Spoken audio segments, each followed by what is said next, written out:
While we try and restore some semblance of order, we'll have a review special on the PlayStation.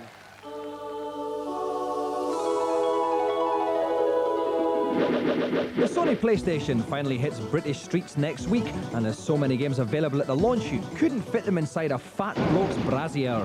One of the biggest of these is the polygon punch-up Toshinden. We got our regular reviewers Rick and Dave to give it the once-over. When I first saw Toshinden on the PlayStation when it came out on import, I thought it was Virtua Fighter with huge weaponry, and it certainly showed the 3D capabilities of the PlayStation. The trouble is, the game has no capacity for combos, it has no special moves, and it has no secret characters, so it doesn't really have the longevity that more established beat-em-ups on the market can offer. It's great for the average beat-em-up fan, which I certainly am. I'm not a great beat-em-up fan, but I really like Toshinden.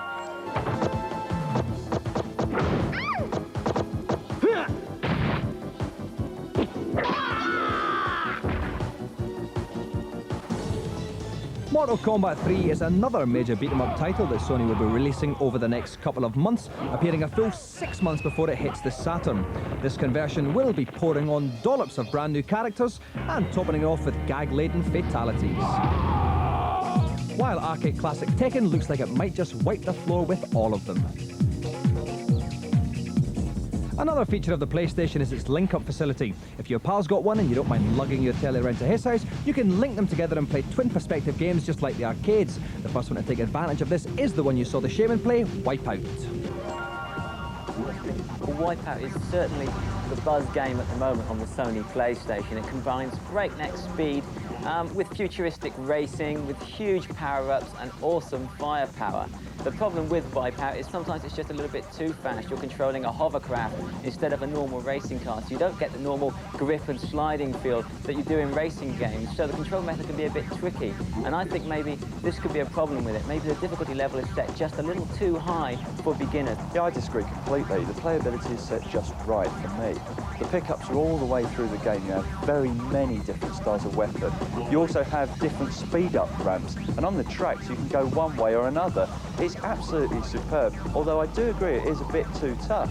But then it has to be tough to remain playable. And heck, it's even got Left Field Orbital and the Chemical Brothers doing the soundtrack.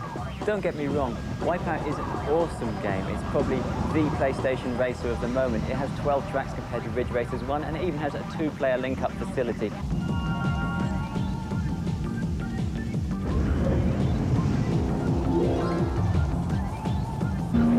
Destruction Derby is another much vaunted link-up game featuring top blokes in cars in a ruck-type situation action. Other link-up games include the shoot-em-ups Assault Rigs and Krazy Ivan, although bear in mind you need 2 machines, 2 games and a link-up cable that'll total over 700 quid. If you have got tons of money and fancy a 10-player basketball game, then Total Basketball and a 5-player multi-tap will suffice. In Japan, though, where the PlayStation's been out for over a year, they're getting their teeth into titles like Groundstroke, the bizarrely titled Horned Owl, and Boxer's Road, which is just off the A5 outside Chim. But the one we're all waiting for is Tekken 2. This jumper-bursting beat-em-up is hitting the arcades over here now and due for console release in Japan next spring. But don't try this at home unless you know someone really soft. Top work, Lion Bloke. PlayStation の新世界へ乗り遅れるな。 You took the words right out of my mouth.